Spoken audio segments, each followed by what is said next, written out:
Welcome to net मार्गदर्शन। मैं सीमा सिंह इस वीडियो के माध्यम से आपको कुछ इम्पॉर्टेंट इन्फॉर्मेशन देने जा रही हूँ जो कि आपके नेट और जीआरएफ के एग्ज़ाम के लिए बहुत ही उपयोगी होगा। इसके लिए आपको ये पूरा वीडियो देखना होगा ताकि आपको किसी भी प्रकार की कोई भी समस्या ना आए आपके एग्ज़ाम हॉल में। जब आप अपने क्वेश्चन पेपर को देखें तो आपको किसी भी तरह का कोई भी डाउट ना आए मन में कि ये कैसा है, किस तरह से इसको जो है सॉल्व करना होगा। क्योंकि क्वेश्चंस जो है पहले क्या होते थे कि 1-2 प्रकार के ही आते थे। या तो वो सिंपल आते थे कि एक क्वेश्चन पूछा, 4 ऑप्शन दिए और फिर आपको एक करेक्ट आंसर जो है उसमें से चुनना होता था।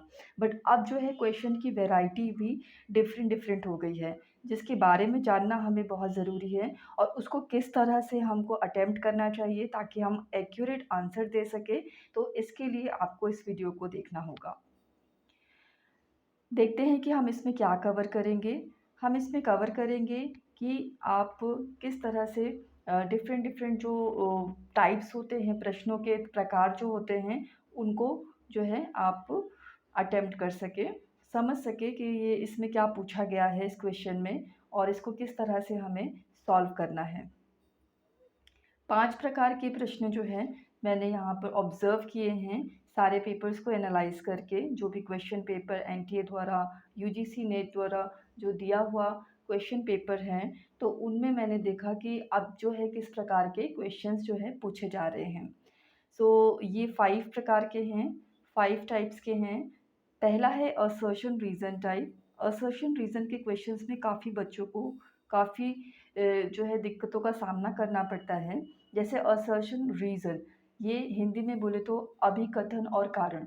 एक अभिकथन होता है और उसका कारण दिया होता है दूसरे स्टेटमेंट में। मतलब 2 स्टेटमेंट होते हैं और हमको जो है पहले वाले स्टेटमेंट को जो रिलेट करना होता है कारण से, यानी कि जो दूसरा स्टेटमेंट होता है वो पहले स्टेटमेंट का कारण है कि नहीं, वो रिलेशन हमें देखना होता है। तो उसके भी कुछ स्टेप्स होते हैं। जैसे स्टेप्स होते हैं कि पहले हमें देखना होगा कि दोनों कथन हमारे सत्य है या असत्य है, यानी कि ट्रू है या फ़ॉल्स है। फिर उसके बाद हमें उनके रिलेशन को देखना होता है कि जो दूसरा वाला स्टेटमेंट है वो पहले वाले यानी अभिकथन का वो कारण है कि नहीं। तो जैसा कि इस टाइप के नेम से ही पता चल जाता है कि असर्शन और रीज़न। तो असर्शन का रीज़न जो है वो आपको चेक करना होगा, दोनों का कोरिलेशन देखना होगा कि आपस में कोरिलेशन है कि नहीं। उस हिसाब से आपके ऑप्शंस दिए होते हैं। मान लीजिए कि आपके ऑप्शन दिए हों कि ए सही है, ए और आर दोनों सही है। ए मतलब असर्शन और आर मतलब रीज़न। वो पूरा आपको जो है दिया होगा क्वेश्चन में कि कौन-सा किसको आइडेंटिफ़ाई करता है और उसको अच्छे से पढ़ के आपको आंसर देना है।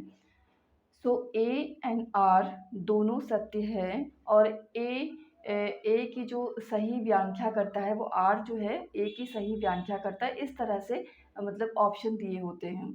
दूसरा ऑप्शन इस तरह का होता है कि ए और आर दोनों सत्य तो है, बट आर जो है वो ए की सही व्याख्या नहीं करता है। इस तरह से रिलेशन वाले हो गए।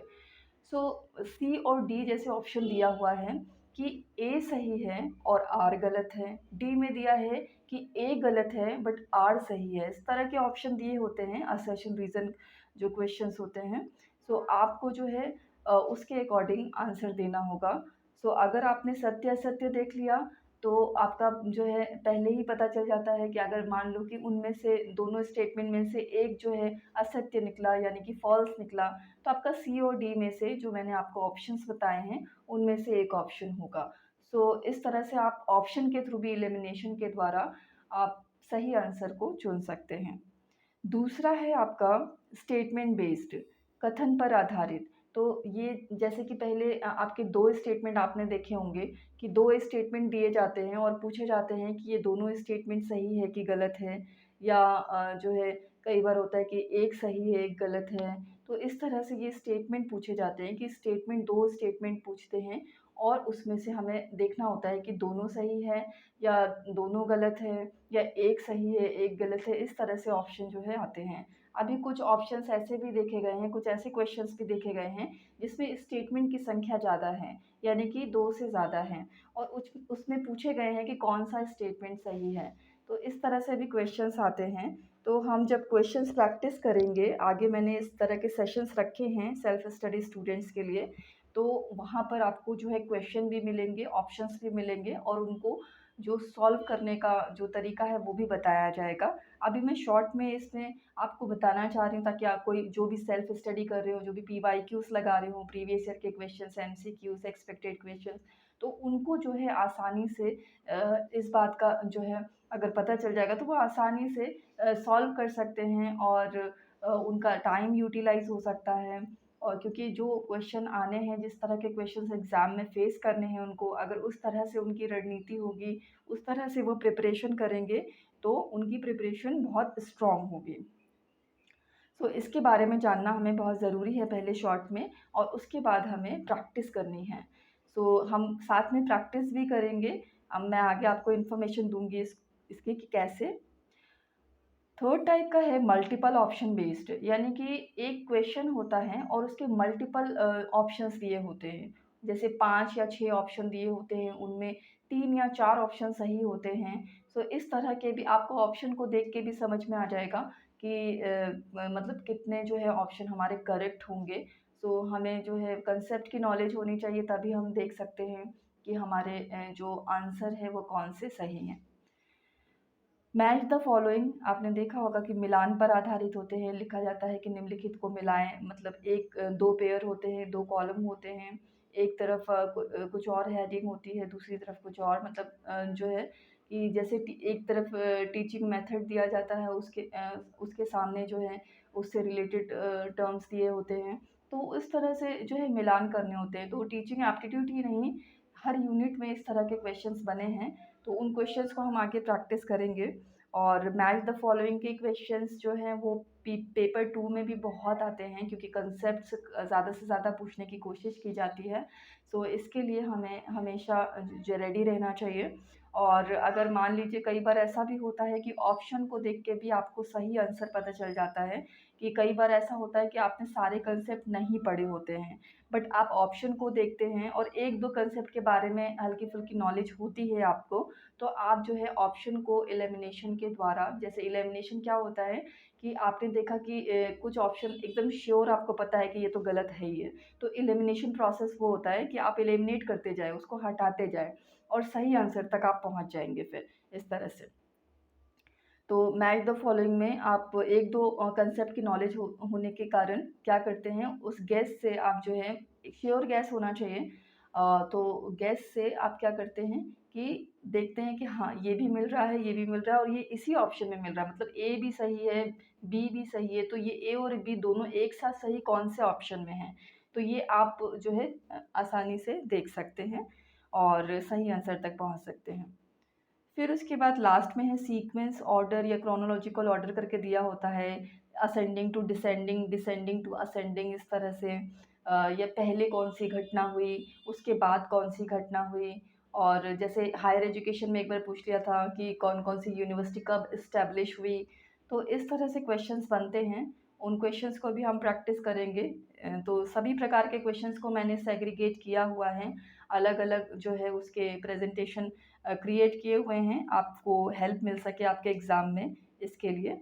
सो हम देखेंगे आगे और उसको प्रैक्टिस करेंगे। सो इतना है अनुक्रम पर आधारित क्वेश्चंस। तो 5 तरह के क्वेश्चंस जो हैं वो इस तरह ये देखे गए हैं क्वेश्चन पेपर में। तो इससे आपको अवगत रहना चाहिए, आपको अवेयर्ड रहना चाहिए, ताकि आपको कोई भी ऐसा ना लगे कि ये किस तरह का क्वेश्चन दे दिया गया। जो क्वेश्चन जो है अटेम्प्ट कर रहे हैं या जो पेपर दे चुके हैं कई बार, सो उनको इनकी नॉलेज होती है, बट जो फर्स्ट टाइम दे रहे हैं या फिर जो कई बार देने के बाद भी कुछ ऐसे क्वेश्चन टाइप होते हैं जिनमें वो अटक जाते हैं, तो उनके लिए बहुत अच्छा मौका है कि जब ये सीरीज़ चलेगी, जो मैंने 5 टाइप्स के क्वेश्चंस की सीरीज़ बनाई है, सो आपको काफ़ी हेल्प मिलने वाली है। उसके लिए आपको हमारे टेलीग्राम चैनल पे जुड़ना होगा। उसका मैं लिंक जो है डिस्क्रिप्शन बॉक्स में डाल दूँगी और वहाँ से आप जो है जुड़ सकते हैं। और जैसे-जैसे आपके वीडियोज़ अपलोड होंगे, टाइप वाइज़ कि जैसे असर्शन रीज़न का जो है वीडियो अपलोड हुआ, तो उससे रिलेटेड जो है क्वेश्चंस वहाँ पर प्रैक्टिस करा दूँगी। तो उस तरह से जो है उसकी जो कंडक्शन होगा उसका, उसको कंडक्ट कराया जाएगा। और इस बात का भी ध्यान रखें कि कोई टाइमर नहीं है, तो आपको बस ये है कि एक बार जॉइन होना है, क्योंकि पब्लिक ग्रुप, ये टेलीग्राम पब्लिक ग्रुप जो है नेट मार्गदर्शन का, वो एडमिट कार्ड की नोटिफ़िकेशन आने के बाद प्राइवेट हो जाएगा। प्राइवेट मतलब फिर कोई एंट्री बाहर से नहीं हो पाएगी, और उसके बाद नेक्स्ट सेशन के लिए फिर से रीओपन हो जाएगा। सो अभी के लिए आपको, इस सेशन के लिए आपको जल्द से जल्द जुड़ना होगा, ताकि आपको बेनिफिट मिल सके इस एग्ज़ाम के लिए। सो देखिए हमने क्या फिर यहाँ पर पढ़ा, उसकी समरी दी हुई है। हमने पढ़ा कि किस तरह के 5 तरह के क्वेश्चन टाइप होते हैं, और ये पढ़ा कि कैसे हमको उसको सॉल्व करना चाहिए, और हमने ये देखा कि हम विकल्प जो होते हैं उनको कैसे करेक्ट आंसर तक पहुँच सकते हैं ऑप्शन के थ्रू। ये भी मैंने आपको वर्बली इसकी इन्फॉर्मेशन दी। सो आगे जब हम प्रैक्टिस करेंगे तो बहुत अच्छे से हमारी प्रैक्टिस होगी। आई होप कि आप सबको ये वीडियो बहुत ही हेल्पफुल साबित होगा, और आपका एग्ज़ाम बहुत अच्छा हो, मेरी यही कामना है। Thank you for watching this video, and ज़रूर सब्सक्राइब करें इस चैनल को, ताकि ज़्यादा से ज़्यादा लोगों के पास ये जो इसकी जो सर्विसेज हैं, जो ये एजुकेशन है, जो जो इसका मोटिव है कि अ, उन लोगों तक पहुँचे जो फाइनेंशियली बहुत ज़्यादा नहीं स्ट्रॉन्ग है, या वो इतना फाइनेंस नहीं अफ़ोर्ड कर पाते हैं कि बहुत हाई कोचिंग की फ़ीस दे सकें, या फिर जो ऐसे क्षेत्रों में हैं जहाँ पर उतनी सुविधाएँ उपलब्ध नहीं हैं, उतना स्टडी मटेरियल नहीं है कि वो अपने सपने को साकार कर सकें। नेट जेआरएफ जो टीचिंग, जो प्रोफ़ेसर और असिस्टेंट प्रोफ़ेसर का जो एम है उसको पूरा कर सके, रिसर्च के सपने को पूरा कर सके। तो मेहनती तो बहुत है, बट उनको एक डायरेक्शन तो चाहिए। तो उसके लिए जो है आप लोग हेल्प करिए, सब्सक्राइब करिए, शेयर करिए, ताकि ज़्यादा से ज़्यादा लोग इसका बेनिफिट उठा सकें, इस प्लेटफ़ॉर्म को यूज़ कर सकें, यूटिलाइज़ कर सकें अपने लिए। और टेलीग्राम ग्रुप से ज़रूर जुड़िए, जो कि मैंने आपको बताया है कि पब्लिक से प्राइवेट हो जाएगा जैसे ही नोटिफ़िकेशन आएगी एडमिट कार्ड की। सो thank you so much, and God bless all of you. All the very best.